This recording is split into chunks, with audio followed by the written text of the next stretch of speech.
The Fed has gone so long being surprised by inflation and having the market interpret the Fed as being consistently surprised or behind the curve or however you want to phrase it. Do 100 basis points. Now, the market is pricing in roughly a 10% chance of that. I would bet the chance is higher.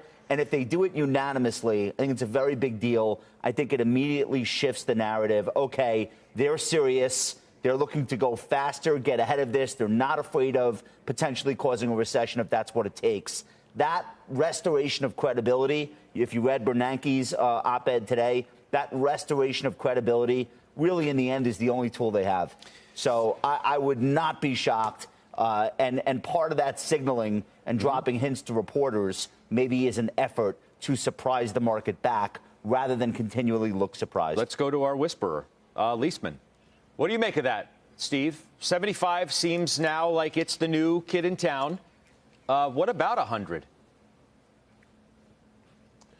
I don't think 100 is going to happen, but hey, I've been surprised before. You know, I think that 75 now is very likely. It's a shift for the Fed. The Fed had been talking about 50. You remember that Powell said at the last meeting that 75 was not being actively considered. Well, they're trying to both get ahead. It's not really get ahead, Josh. It's really bring forward. And maybe those are slightly different semantic things.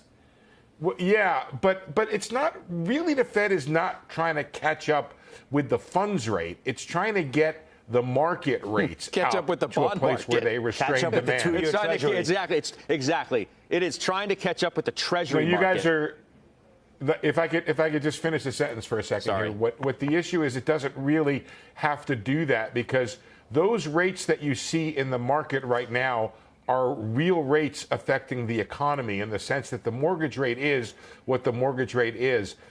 The Fed doesn't necessarily have to catch up with that in any particular amount of time. As long as that rate remains there, it restrains growth.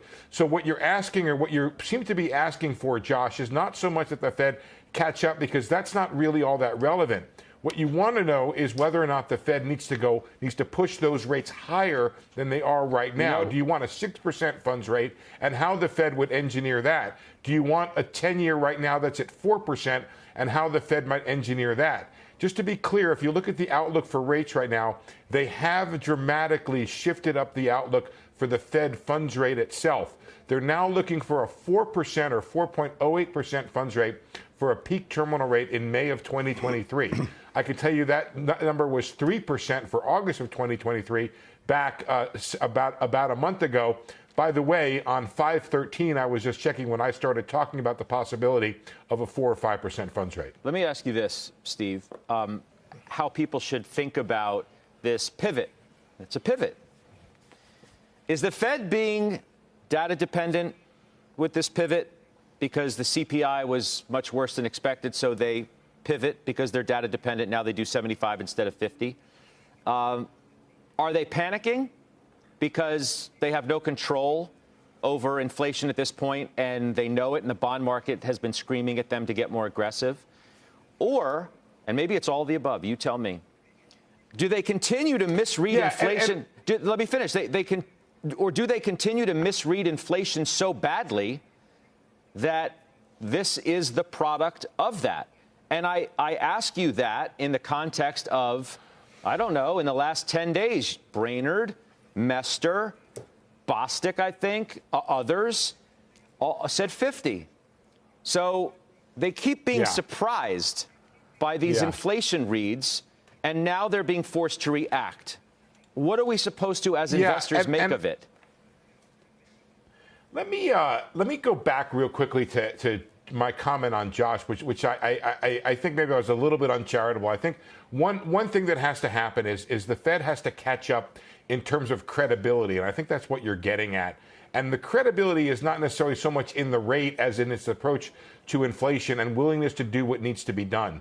And I think that's part of the pivot here, where it may be, you remember when, I never forget this, when Tom Hanks said in Apollo 13, we just lost the moon, when he got those instructions from Houston. Well, we may have just lost the soft landing, would be one way to say it, is that Powell has now come to the conclusion that he needs to sacrifice the soft landing in return for the credibility of the Fed fighting inflation. And that is something that will help. I'm not sure that the market thinks the Fed is not credible here, but this is certainly something if it does 75 tomorrow.